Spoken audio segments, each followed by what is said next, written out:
His Excellency Awula John Dramani Mahama Ghana Mampanyi dia tudwa say ye hia sika do so po a ye bebie AI Computing Center na aboa ama abefo nimdie mu hwehwemu akoso.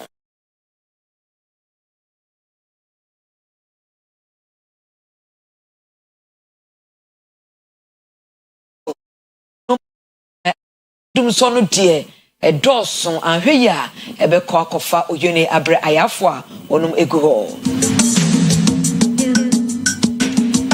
One self from no bono mantem brekum traditional council no onum aye oyekire e de tia galamse.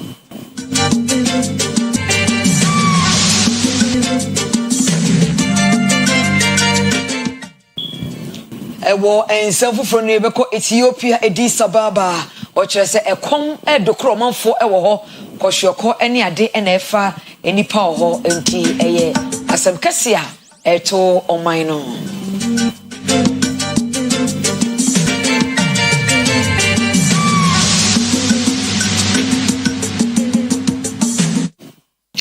Meeting at the PSC ladi Boshaba Electricals and afe eye promise herbal ekraimu promise herbal opa habendru ahodo a wobenya bi e wo hono ye odi tu malaria de bemo moja de bebo amonya hoden de bemo di akone abaye eye promise herbal de ebo ho debro e wo kasafoni ni kasafidie so a uchini a wonya bi bra promise herbal obenya bi ato ebi no so Boshaba Electricals so ope enkane ahodo de odi ye crusade odi bo fie aso dem ba bia eye Boshaba Electricals enkane yopo ebi ona fei eye wise ahodo size bia we electrician a oba Boshaba obenya bi eye wholesale and eye retail mede di PSC ladin sam no entremo enie.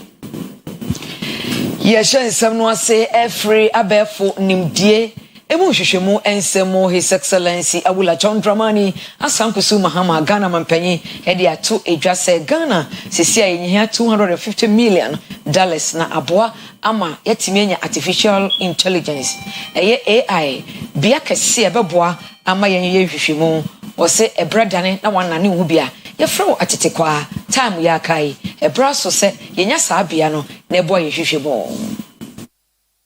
We must address this challenge.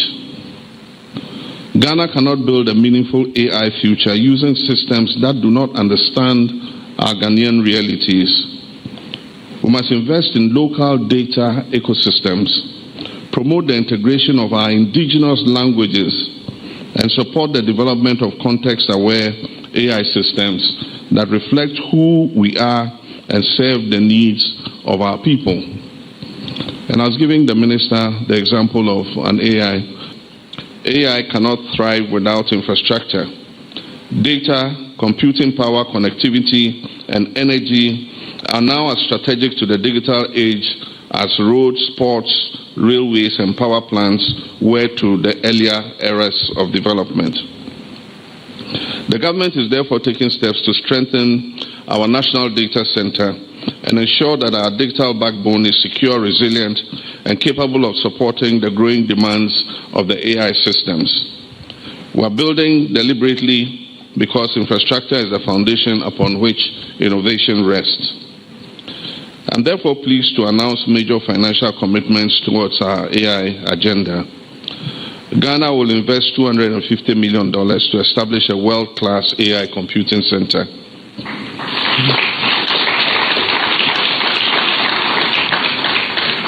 In addition, government will commit $20 million to support the short to medium-term implementation of the national AI strategy.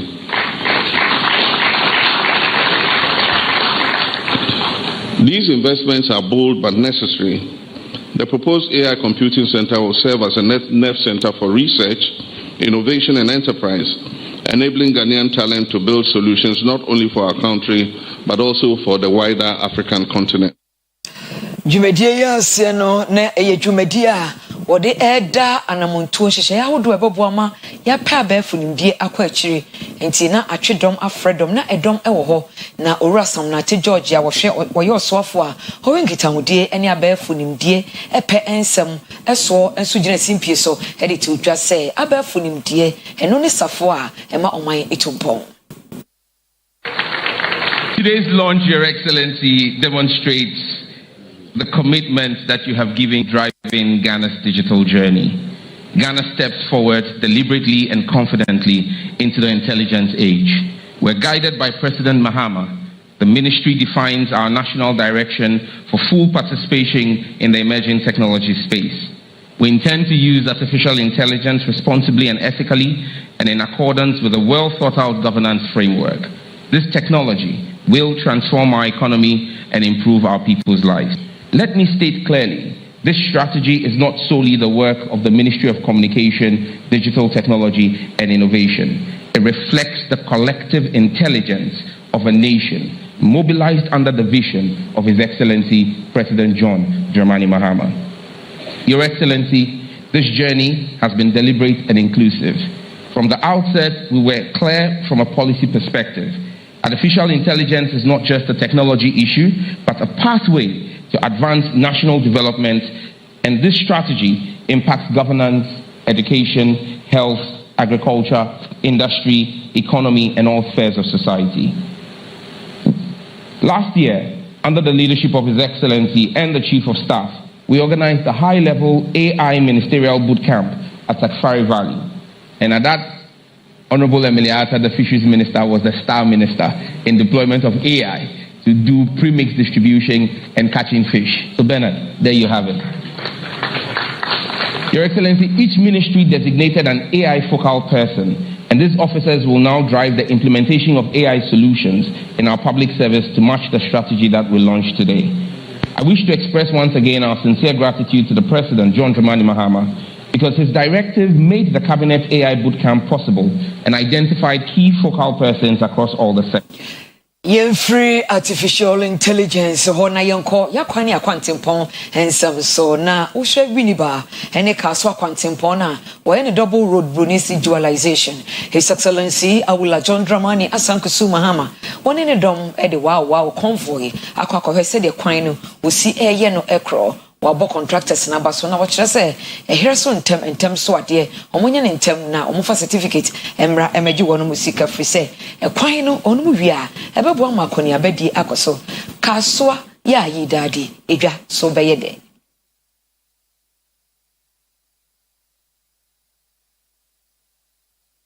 Provide some of these facilities, then they also will feel, very much compensated for the construction of the road. This is a road we inherited from the previous administration, and at the time we inherited it, the work had virtually stalled because the contractor was owed quite a lot of money, and so we decided to put it under the big push. And the big push has money allocated. As I told the contractors, big push they cannot at our home. So the faster you work, the faster you get paid. And like the minister said, as we speak today, we don't owe any contractor, big push contractor, even 1 cedi. All the certificates they brought, we paid them. And so as you work and you bring your certificates, we'll keep paying you. Take the greater part of the road. It starts a little after the Yoma to Winneba Junction. All of them is within my constituency. So when this road is done, it will give more access to the people living in the constituency to enhance themselves to do what they want. There is a 1 or 2 worry situation during the construction of the road. Those people, their properties were destroyed to give access for the road to be constructed. Compensation were paid, but it was not properly paid. As I speak to you right now, a lot of them comes to my office complaining. And I wish as you hear, it will be something that I will plead with you, if you can consider look at.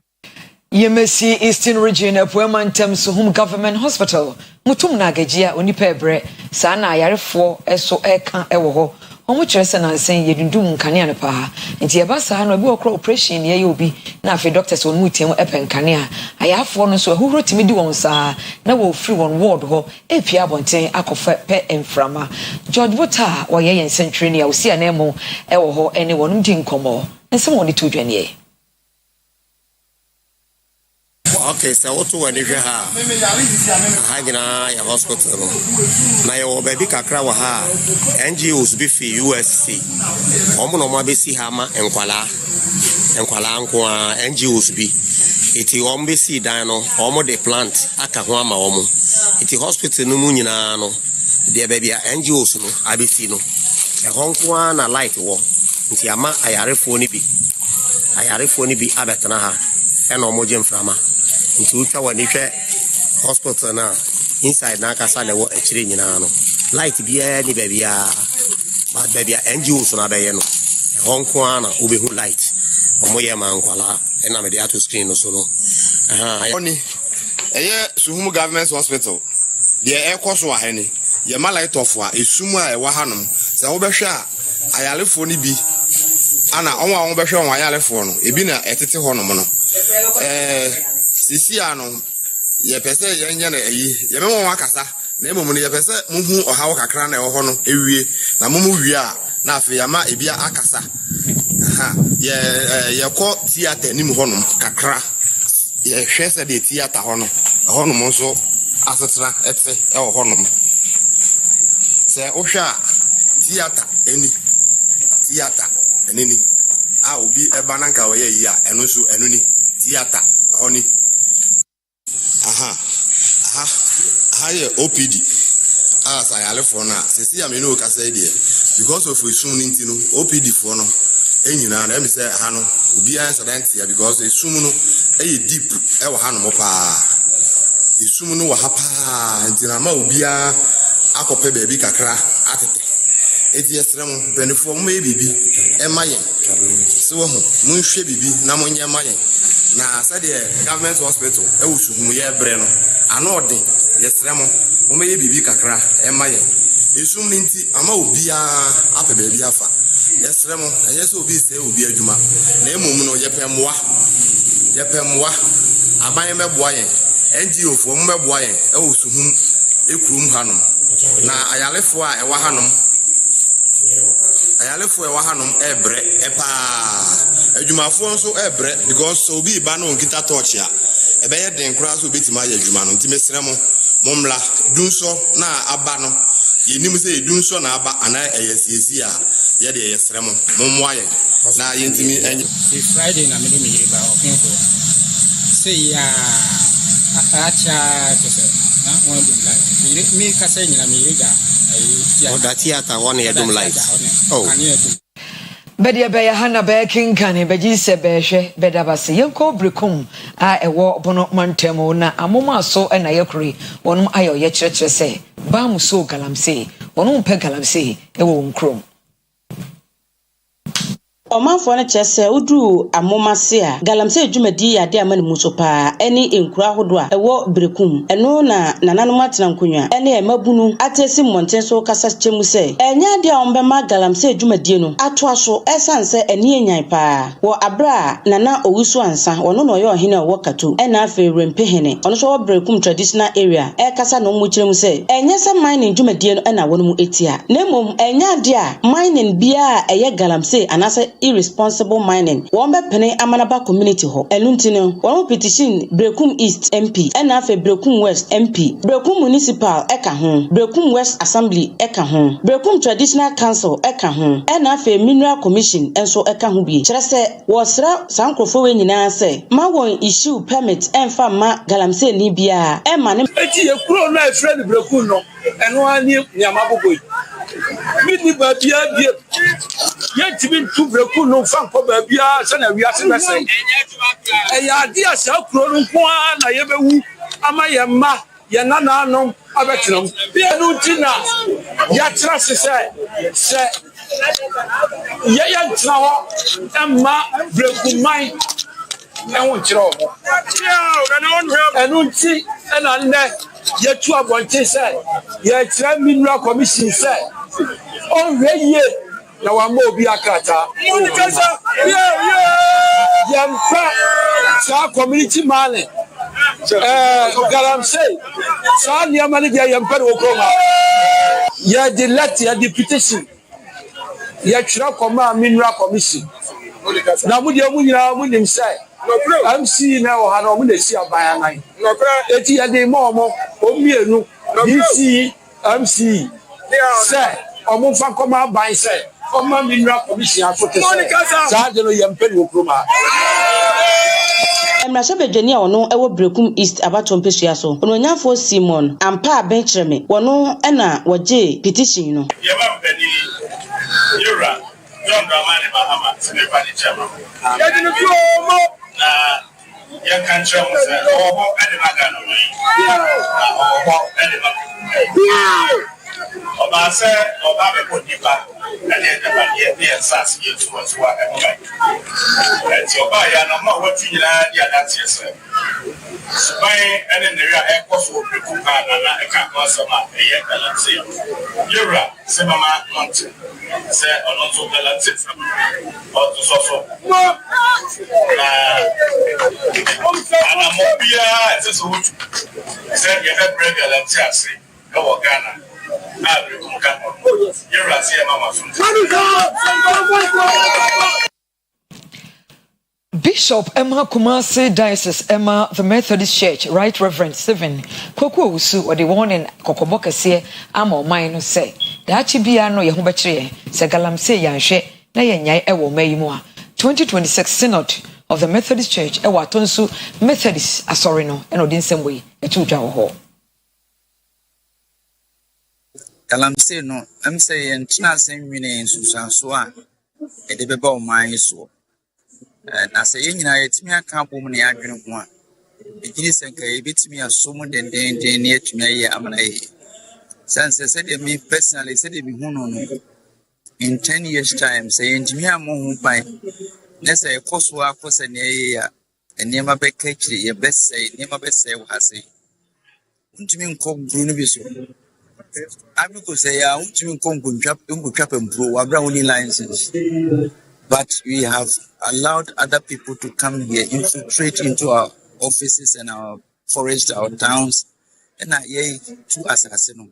And which you near my efforts, you know, you chromo phone, a quack until me giddy years as I see it to me, dear Nasio.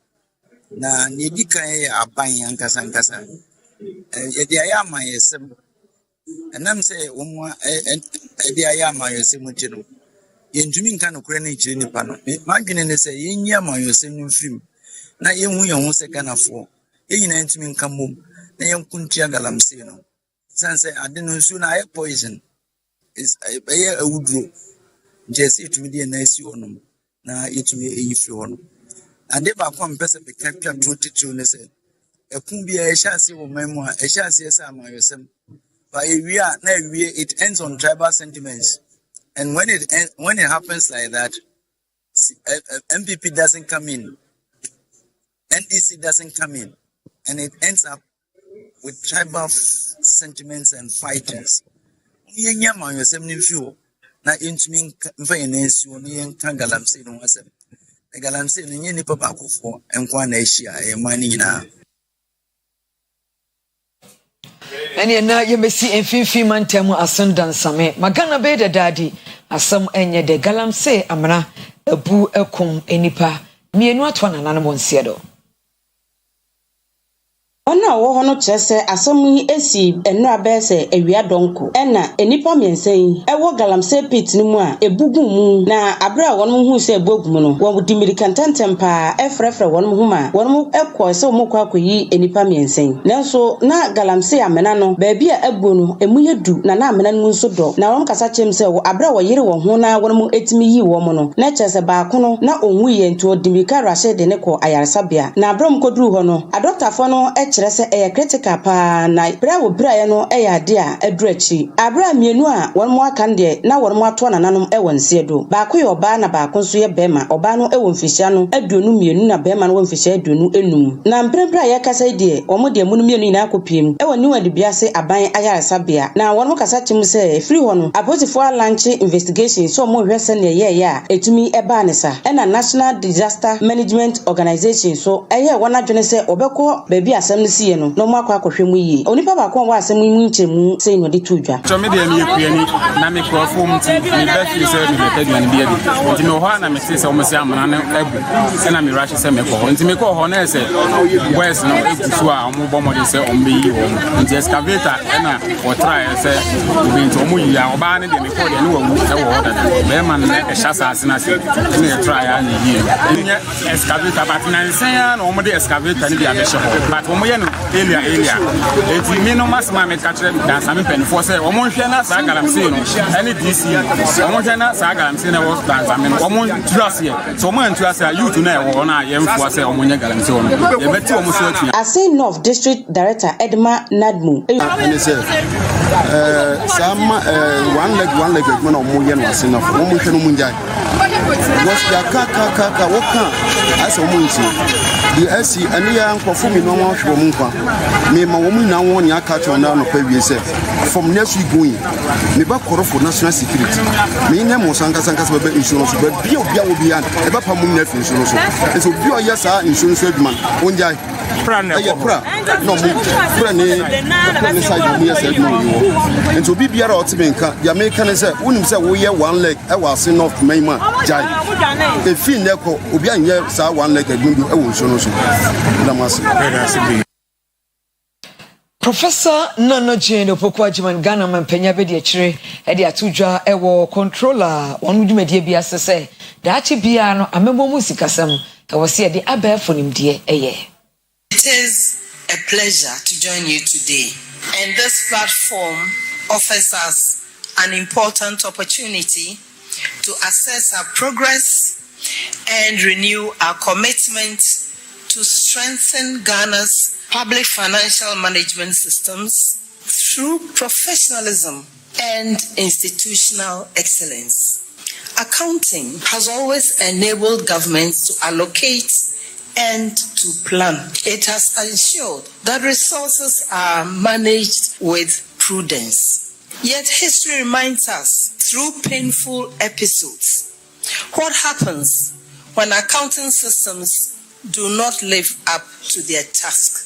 Ladies and gentlemen, your work sits at the very heart of national development, as fiscal governance is essential for maintaining Ghana's national progress. And the theme of this year's conference aligns with the Government of Ghana's policy direction as outlined in the budget statement and economic policy. With that in mind, over the past year, government has aimed to show that discipline delivers results. Inflation declined from 23.8% in December 2024 to 3.2% as of March this year. The cedi has stabilized significantly, supported by improved reserves. More importantly, Ghana has achieved a primary fiscal surplus of 1.6%.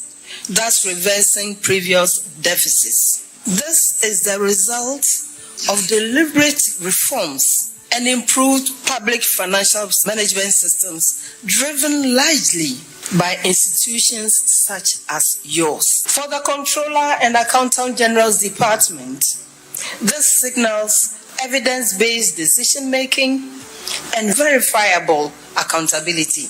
Distinguished participants, transparency in managing public funds ensures that government operates effectively, development is credible, and citizens feel included. The 2026 budget clearly states, and I quote, "Every cedi must work for the Ghanaian people," end of quote. And you are the institution that ensures that this happens. We know we can continue to count on you. Retired Bishop Emma Methodist Church Ghana, Most Reverend Professor Emmanuel Asante was a man for be Casa Methodist Asorino or more enfant sorryman. Was a bagaskiaba and to sa name Moyedi betimi bia Sasorma and Roberto what in some way to Ja our 2026 Synod of the Kumasi Diocese of the Methodist Church, our Atonsu Agogo. Oka enipa yi dia Methodist in Yasore, Jiska National.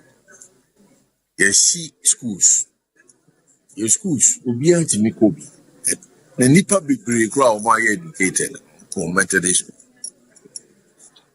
A month from to Buanka, cranka, some near friendly Jews, and only this is our school. And sometimes we even help churches saying any ayaso because if it's in your many years, ya Jiska de Kobo or Motansu, they could see dying at the house. And no nanching. I saw you be a nigana ha, never be a friend say, a bobo fun tobo. Herefore, 1 year more border. Methodist ye cook minion, ye jig offering, ye desa offering a cofenco for it is a. And he said, me quackuma, uncle for a tiffy, no more yare, no munti mimba, Bosumi be a yaso phone coram. Ye qua, ye the doctor for, ye too nuru. Edna, in sorry to be so far, one more cry, one more welfare schemes, and people contribute to that. And you more contribute to no more bow. Ye mabosia mancroford ye juma, a bit more crowd first canon samba. You said matters you orphanage, Kessepa, Bako, Winniba area, Jahat, area ye Casatiano Pahat. As always, 1 man church, me a software, means crude in Crescam, on General. Ye begin to walk around on Minko because many who may handle as far as continue walk. Chapel stewards, there were society stewards, woman of faith, castle, and a walk, one more, a boom contact, auditors, internal and external auditors. So if there's a church with a structure that takes accountability seriously, it is the Methodist Church. Managing Director, MI Electricity Company of Ghana, and Engineer Kwame Pepena, or Sagana Mount for Basoro, and Miensro, Nemum Hankuri na de Chow. Abotreye, if we say we'll see no Massa de Baya, you bet me Enya and Kaniano, Ejina Swamaye. Managing Director Edin Semwe to Jabra na wo konsra hodo ewo miaye bia won mu eye project yi wasante mantemu IB eye rich substation ejeso emena fumesha ene buakwa eno kyerese se na be ya adwuma won mu eye no ebetimi akontem so na afi eye operational challenges ya hodo aya ekoso no won betimi aso ano ntentem ya etimi aboa madwumade na kontem se na be ya won manfo de kane di dwuma hodo a dum so ama won dwumade aka nsensemu no won betimi aye na de abrabopan so abra o manfo no ensem dodo na aka we hu ena Engineer Kwame Kakena Edituja. What we are doing to improve the quality of the power we supply in Kumasi is to reduce constraints we have in the network. So at the Bridge BSP, we explained to you the constraints in transformer capacity. And DMD also explained to you that we have constraints in some of the links. So we are not able to push the power we take from the transmission grid into the distribution network and into the communities. This line we are constructing here is from a BSP. The BSP is where we take the power from Gridco. The power from Gridco is actually coming from the power plants. And then through the Gridco lines, they come to us through the BSPs. So we have 2 BSPs in Head of Special Projects Edema ECG Engineer Kwabna Bediakun Onoso Kobi Edi warning Edema wana we ECG one mu cables that is otu eni a ye cable e ho no etwitwa ye omamboefo na ekotwa etiawo betia me ye asede ECG said ye be ya ye be ma enyamkani agina so na obi ade di na adwuma ye ana se odi aso odi ai bibi woni fie ebe obedwen se ayekase efi ha ekọ baabi nti emfa me ho by the end of the day no efa ho because onyina mkania no wonya fi sa akase animu nti se bibi se ya efa ye nyina ye ho nyina oman asede se ye behwe oman na japade so nti ye besere se omema omani anda ho na wo so obi ye bibia entwa entokwan mu a ye nyina yaboa ya kra online ejapade pedamase Yanko Tiobroma Kakao Koko Kuyaye MOM Enkane Agro Director Emma Kintampo Municipal Assembly and Urayambo Simon Ose Nananam Abain one odi akotene ewo koko adwuma yemu kuyayomu ne ademu nyina no omu nyina nya ba akofrise obi Concordia ebe Victoria nkaboma ahoden na skill no a omdi we koko no ye nyina ye hunu mu se we ne adi we koko na timi aboa se de be ya sisi emam oyikoba na na akuafriye kokentampo onu omo edi nkomo Kane Agri Director no Yokoba na ekwafriye na edi nkoma na wo kyerese ekwafo na ma ohawa hodo bebremu ena wode anuane eba edwa hodo so ma yensu yenya bidiem nanso se wode won nuane ne ebedudwa so a ekwan a na adwarifo ne fa so etono no eyade eye hu dwan na ha adwen ye pa enema hodo bebre wo hwa yeton wodwa so a ye wonioma yedi susuo na wahun sika obetua nanso aduane ne nuoma hodo adwarifo ba ne de entesa nti osrempanimfo Wonye bibi mfa honem emwa na akuafo ton onuoma wa comment mi nto hawa eha akuafo no na yepese yeye appeal ema mpanifo tutro won say from November last year and October compim samre dry season but you were arable land sir anka yenya irrigation na ebetumi ema kwa adwuma no ekoso yi because the most of the farming communities no omowa rivers are flow to to me ye damp amo omoa anka ebeboama ye vegetables throughout ye abro ana atukwa eye dwuma no throughout na ade ba ko esan ha akuafo no se kwana efa every chrome ekwa krasi no enya kra time se kuani ba chroma obeba no na mfuturo no abono power koko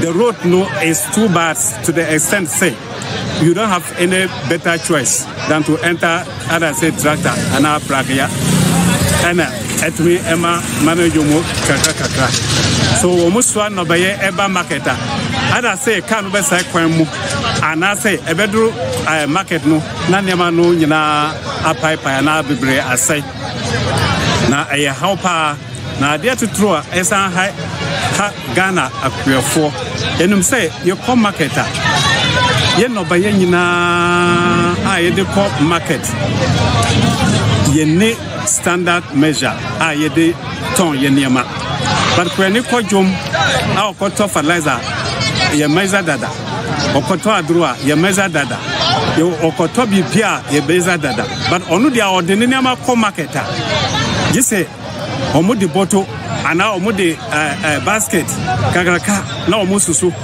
binum agufom anka ebeya na mistress nananum any municipal chief executives omutwa kabom admira asi say market bia ewo bunu mansim ha ana omunton omunema with scale anka ebeya adwuma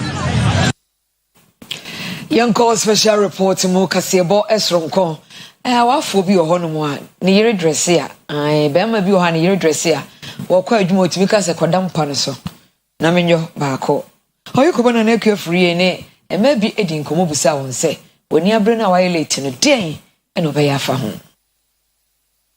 bema bia ne ne wo hu wo ba ho a ema ne kondo no se no ni be ye bibi obo ho be siesie ne ho a particular tale bi obe hye ne ye ne fe ene ene anuanom ma ye bi edi nkom na ebisa won se wasiesie ho a okwa adwuma wasiesie ho ye be ma won ne tie se se de wasia fa ho die munnim paso agro kakra nsa na wapi akọ eba ne sa oba obe ye den mawro me ho na me na aye de asie ye bia se ne dia ebi ko no ntan kan fo me ti adano kra wa kan fo me no kra se me kwa mani age ya kra me fi kra me hwe wani mu kra me twa fa so akọ wiase aye de man kwa me ye dey ti se me ko but na wie mu sa wa hwe ewie a me ti me ba me hye ne me kra ye obi akra me so mu se ye sei eni abre me o ma ya hye fe na ade paso agro ba be ha me se eyi sable de sani dia no first na sable no na sable idie